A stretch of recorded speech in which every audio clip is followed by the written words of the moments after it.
Hello dear students, welcome back to our YouTube channel digital academy. তো আজ থেকে আমাদের চ্যানেলের পক্ষ থেকে RRB group D practice class শুরু হতে চলেছে, যেখানে আমরা জিকে এবং জিএস মিক্সড কোশ্চেন প্র্যাকটিস করে থাকব। ডেইলি আমরা 30টি করে কিন্তু এখানে কোশ্চেন আমরা প্র্যাকটিস করে থাকব। তো তোমরা সকলেই জানো ইতিমধ্যেই আগস্ট মাস থেকে কিন্তু সেই আরআরবি গ্রুপ ডি পরীক্ষাটি কিন্তু শুরু হতে চলেছে। তো সেটাকে টার্গেট করে কিন্তু পিওয়াইকিউ বেসড 30টি করে কিন্তু কোশ্চেন আমি ডেইলি প্র্যাকটিস করাবো। তো তোমরা যারা ইন্টারেস্টেড রয়েছো এই প্র্যাকটিস ক্লাসগুলোতে পার্টিসিপেট করার জন্য, তারা অবশ্যই কিন্তু আমাদের চ্যানেলটিকে সাবস্ক্রাইব করে রাখতে পারো ডেইলি এই প্র্যাকটিস সেট সিরিজটি দেখার জন্য। আর এছাড়াও তোমরা চাইলে এর যে পিডিএফ ফরম্যাটটি সেটা তোমরা কিন্তু ডাউনলোড করতে পারবে। তার জন্য আমাদের টেলিগ্রাম চ্যানেলটিকে ভিজিট করতে পারো, অথবা তোমরা চাইলে আমাদের ফেসবুক গ্রুপটিকে জয়েন করতে পারো। সেই লিঙ্কটি কিন্তু আমাদের এই ভিডিওটার ডিসক্রিপশন বক্সে প্রোভাইড করা থাকবে, সেখানে গিয়ে কিন্তু তোমরা সহজেই জয়েন করতে পারবে। তো আজ শুরু করা যাক আজকের প্রথম প্রশ্ন। ফার্স্ট কোশ্চেন কিন্তু এখানে বলা হয়েছে, ক্যাবিনেট মিশন ভারতের জন্য যে পরিকল্পনা করে তা হলো ড্যাশ। এখানে বলা হয়েছে ক্যাবিনেট মিশন ভারতের জন্য কী পরিকল্পনা করেছিলেন। অপশন এ বলা হয়েছে ফেডারেশন, বি বলা হয়েছে কনফেডারেশন, একক সরকারি ব্যবস্থা এবং যুক্তরাষ্ট্রীয় ব্যবস্থা। তো এর সঠিক অ্যান্সার হয়ে যাবে অপশন নাম্বার ডি, যুক্তরাষ্ট্রীয় ব্যবস্থা। ক্যাবিনেট মিশন কিন্তু ভারতের জন্য যুক্তরাষ্ট্রীয় একটি ব্যবস্থায় কিন্তু করেছিলেন। আমরা এবার দেখে নেব পরবর্তী প্রশ্ন। বলা হয়েছে ভারতের লৌহ মানব নামে কে পরিচিত। খুবই ইম্পর্টেন্ট কোশ্চেন। বলা হয়েছে অপশন এ জওহরলাল নেহেরু, বাল গঙ্গাধর তিলক, সর্দার বল্লভভাই প্যাটেল, মহাত্মা গান্ধী। এই সঠিক অ্যান্সারটি কী হবে তোমরা অবশ্যই কিন্তু কমেন্ট সেকশনে কমেন্ট করে আনসার দেওয়ার চেষ্টা করবে। আর সবার শেষে কিন্তু 30-এর মধ্যে কত পাচ্ছ সেটাও কিন্তু কমেন্টে লিখবে। 30-এর মধ্যে তোমাদের যে স্কোর হচ্ছে সেটা আমাকে অবশ্যই জানাবে। এর ক্ষেত্রে কিন্তু সঠিক অ্যান্সারটি কী হবে, লৌহ মানব নামে কিন্তু পরিচিত ছিলেন সর্দার বল্লভভাই প্যাটেল। ঠিক আছে, সর্দার বল্লভভাই প্যাটেল কিন্তু লৌহ মানব নামে পরিচিত। এক্ষেত্রে বাল গঙ্গাধরকে কী বলা হয়, কী নামে ডাকা হয়ে থাকতো, সেটা তোমরা অবশ্যই কমেন্ট করে জানাবে। নেক্সট বলা হয়েছে ইংল্যান্ডের রাজা পঞ্চম জর্জ এবং রানী মেরি মুম্বাইতে ভারতের কোন স্থাপত্যশৈলী পরিদর্শনে এসেছিলেন। অর্থাৎ ইংল্যান্ডের যে রাজা সেখানে কে ছিলেন, পঞ্চম জর্জ এবং রানী, তার নাম ছিল মেরি। তো মুম্বাইতে এসেছিলেন, তো সেখানকার কোন স্থাপত্যশৈলী তারা দেখতে এসেছিলেন। অপশন এ বলা হয়েছে ইন্ডিয়া গেট, চার গেট, গেটওয়ে অফ ইন্ডিয়া, বলছে আর্চ অফ ভিক্টোরি। তো সঠিক অ্যান্সারটি হবে option number C, gateway of India. তো গেটওয়ে অফ ইন্ডিয়াটি কোথায় অবস্থিত, সেটা কিন্তু মুম্বাইতে অবস্থিত, আর ইন্ডিয়া গেটটি কিন্তু দিল্লিতে অবস্থিত। তো অনেকের কিন্তু কোশ্চেনটা অনেক সময় কনফিউশন হতে পারে যদি সঠিক ডেটা না জানা থাকে। এক্ষেত্রে নেক্সট প্রশ্ন বলা হয়েছে রাজমাতা বিজয়ারাজে সিন্ধিয়া কোন রাজ্যের মহারানী ছিলেন। অপশন এ বলা হয়েছে গোয়ালিয়র, ভোপাল, সুরাট, জয়পুর। তো এই সঠিক অ্যান্সারটি হয়ে যাবে অপশন নাম্বার এ, গোয়ালিয়র। এক্ষেত্রে অনেক সময় কোশ্চেন হয়ে থাকে পিঙ্ক সিটি কাকে বলা হয়, তাহলে কিন্তু হয়ে যাবে জয়পুরকে কিন্তু পিঙ্ক সিটি বলা হয়। তোমরা সকলে কমেন্ট সেকশনে কমেন্ট করে জানাবে যে প্রাসাদ নগরী মানে কাকে বলা হয় বা কোন শহরকে বলা হয়। পরবর্তী প্রশ্ন দেখে নেব। বলা হয়েছে 5 নম্বর কোশ্চেন, মহাত্মা গান্ধীকে কে হত্যা করেন। অপশন এ বলা হয়েছে শিবরাও পাটে, তুকারাম, নাথুরাম গডসে, দিলীপ গড। এর সঠিক অ্যান্সারটি হয়ে যাবে option number C, Nathuram Godse কিন্তু হত্যা করেন। এক্ষেত্রে কত তারিখে তিনি হত্যা করেন সেটা তোমরা অবশ্যই কমেন্ট সেকশনে আনসারটা দেওয়ার চেষ্টা করবে। নাথুরাম গডসে মহাত্মা গান্ধীকে কত তারিখে হত্যা করেছিলেন এটি তোমরা কমেন্ট করে জানাবে। পরবর্তী প্রশ্ন, কোশ্চেন নাম্বার 6, বলা হয়েছে লোকনায়ক উপাধিতে কে ভূষিত ছিলেন। অপশন এ বলা হয়েছে জয়প্রকাশ নারায়ণ, এ জি তিখারি, মহাত্মা গান্ধী, জওহরলাল নেহেরু। তো এই সঠিক অ্যান্সারটি কী হবে, এই সঠিক অ্যান্সারটি কিন্তু হয়ে যাবে option number A, Jayaprakash Narayan. Jayaprakash নারায়ণকে কী বলা হয়, লোকনায়ক উপাধিতে কিন্তু ভূষিত করা হয়েছিল। অপশন সরি, কোশ্চেন নাম্বার এখানে বলা হয়েছে 7, ঠিক আছে। কোশ্চেন নাম্বার 7 আমরা দেখে নেব। এরপর লর্ড মাউন্টব্যাটেনের পর কোন ভারতীয় গভর্নর জেনারেল হয়েছিলেন? অর্থাৎ লর্ড মাউন্টব্যাটেনের পর, ঠিক আছে, স্বাধীন ভারতের প্রথম যে গভর্নর জেনারেল, এটাও প্রশ্ন হয়ে থাকতে পারে, তো তিনি কে ছিলেন? অপশন এ বলা হয়েছে পট্টাভি সীতারামাইয়া, জওহরলাল নেহেরু, চক্রবর্তী রাজাগোপালাচারী, ডক্টর রাজেন্দ্র প্রসাদ। তোমরা অবশ্যই কিন্তু পেন পেপার নিয়ে বসবে, এবং যেহেতু পিডিএফটা তোমরা পেয়ে যাচ্ছ, তো এর আনসার কিটাও কিন্তু সবার শেষে থাকছে, তো তোমরা সেটা কিন্তু ম্যাচ করে নিতে পারবে। আপাতত তোমরা কিন্তু চাইলে এটাকে মক আকারও দিতে পারো। তো সঠিক আনসারটি কিন্তু হয়ে যাবে অপশন নাম্বার এখানে সি, চক্রবর্তী রাজাগোপালাচারী, ঠিক আছে। CR দাস নামেও কিন্তু তিনি পরিচিত। নেক্সট 8 নম্বর কোশ্চেন বলা হয়েছে কোন ব্রিটিশ প্রধানমন্ত্রী ভারতকে স্বাধীনতা দানের প্রতিশ্রুতি দিয়েছিলেন? অপশন এ বলা হয়েছে William Pitt, Clement Attlee, Winston Churchill, James MacDonald. তো ফ্রেন্ডস, এর সঠিক আনসারটি হয়ে যাবে option number B, Clement Attlee. তো ক্লিমেন্ট অ্যাটলি কিন্তু ব্রিটিশ প্রধানমন্ত্রী ছিলেন, ঠিক আছে, যখন আমাদের এখানে কি হয়েছিল, স্বাধীনতা দানের প্রতিশ্রুতি দেওয়া হয়েছিল, ঠিক আছে।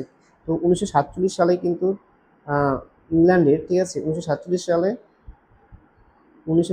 সালে কিন্তু সেই সময় ব্রিটেনের যে প্রধানমন্ত্রী, তিনি কে ছিলেন? ক্লিমেন্ট অ্যাটলি ছিলেন। পরবর্তী প্রশ্ন 9 নম্বর কোশ্চেন বলা হয়েছে লর্ড মাউন্টব্যাটেন কাকে একাই এক সীমান্ত বাহিনী বলে উল্লেখ করেন?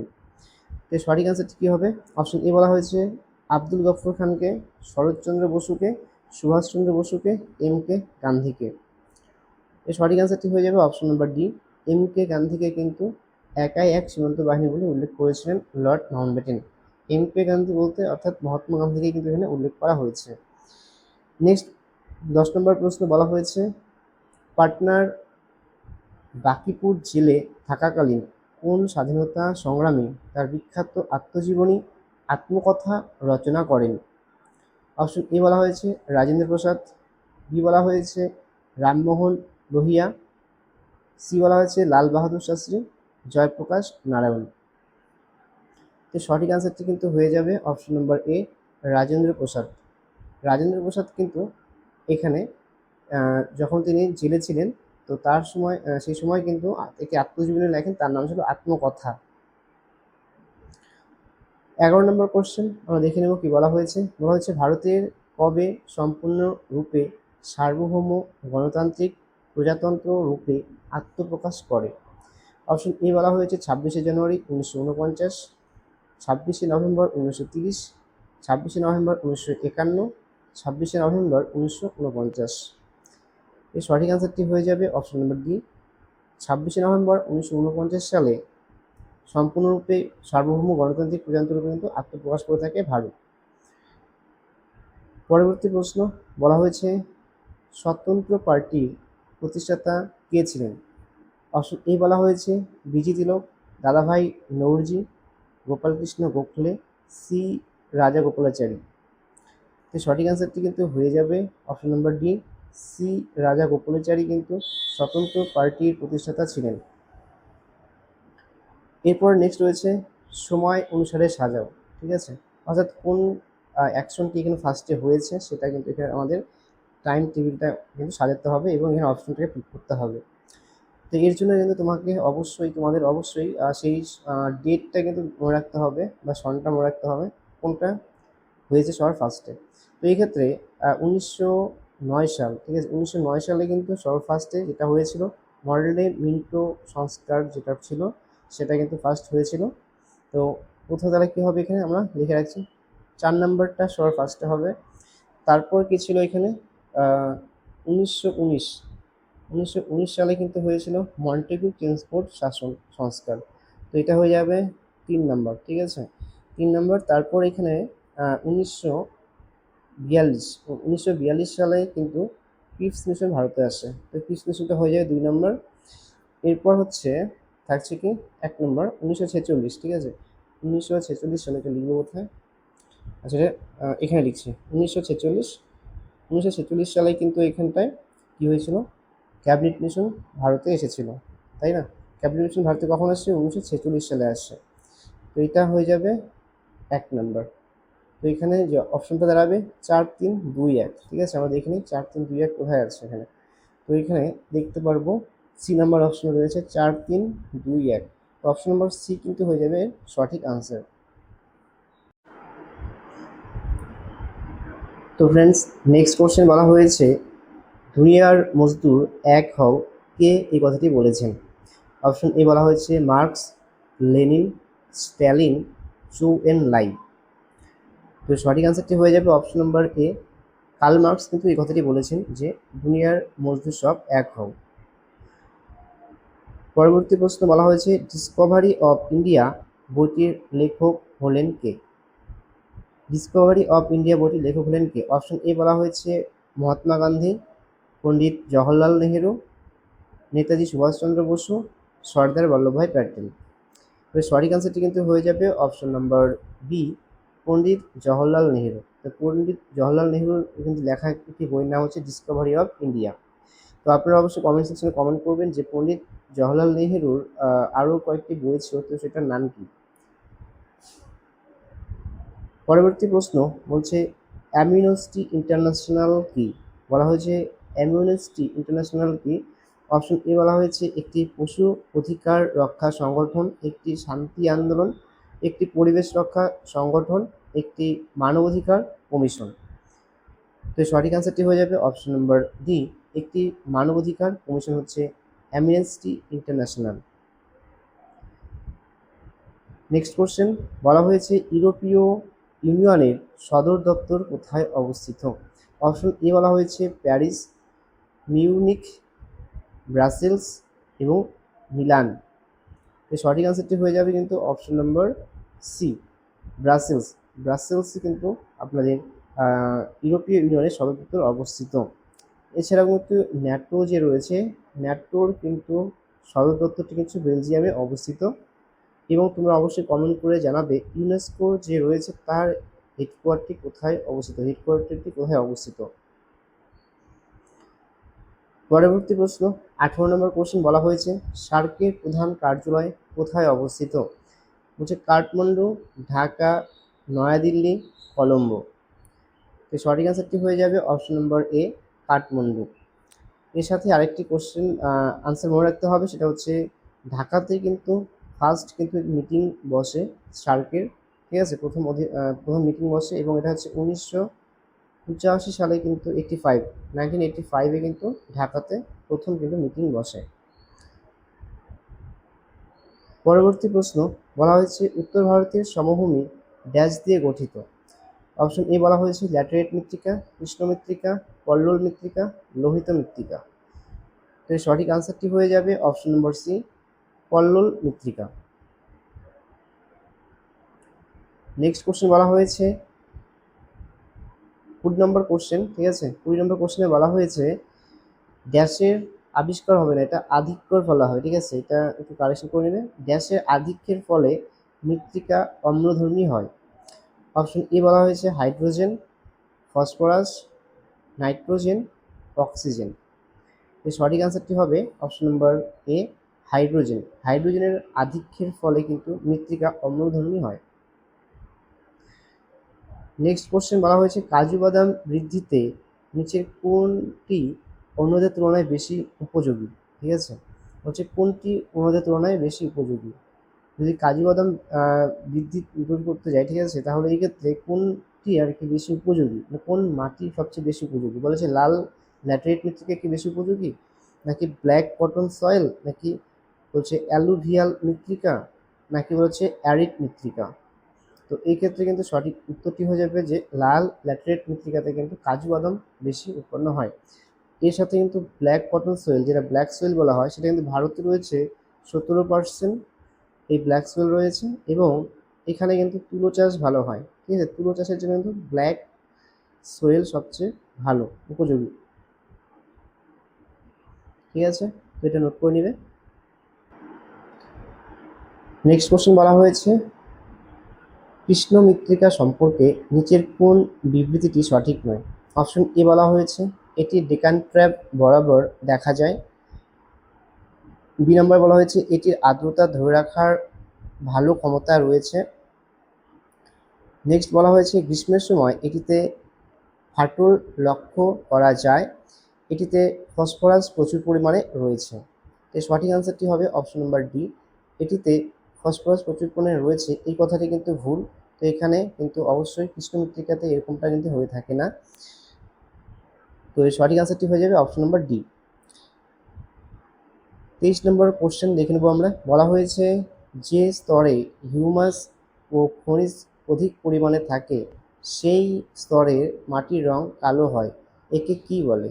অপশন এ বলা হয়েছে B horizon, bedrock, C horizon, top soil. এই সঠিক অ্যান্সারটি হয়ে যাবে option number D, top soil. তো এই যে প্রসেস, এই প্রসেসটা কিন্তু বলা হয়ে থাকে টপ সোয়েল। পরবর্তী প্রশ্ন, কোন উপাদানের প্রতীকটি গ্রিক নাম হাইড্রোজিয়াম থেকে এসেছে? অপশন এ বলা হয়েছে অ্যান্টিমনি, জিরকোনিয়াম, পারদ, রূপা। তো সঠিক অ্যান্সারটি হয়ে যাবে অপশন নম্বর সি, পারদ। পারদ থেকে কিন্তু এই নামটি এসেছে। এরপর নেক্সট কোশ্চেন, নিচের কোন উপাদানটির ইংরেজি নাম অ্যাংলো স্যাক্সন শব্দ থেকে নেওয়া হয়েছে এবং এর প্রতীক ল্যাটিন শব্দ ওরাম থেকে এসেছে? অপশন এ বলা হয়েছে অর্গান, সোনা, অ্যালুমিনিয়াম, রূপা। তো সঠিক অ্যান্সারটি হয়ে যাবে অপশন নম্বর বি, সোনা। নেক্সট কোশ্চেন বলা হয়েছে কে প্রথমবার অ্যাসিটিক অ্যাসিড সংশ্লেষিত করেন? বলছে যে কে প্রথমবার অ্যাসিটিক অ্যাসিড সংশ্লেষিত করেন?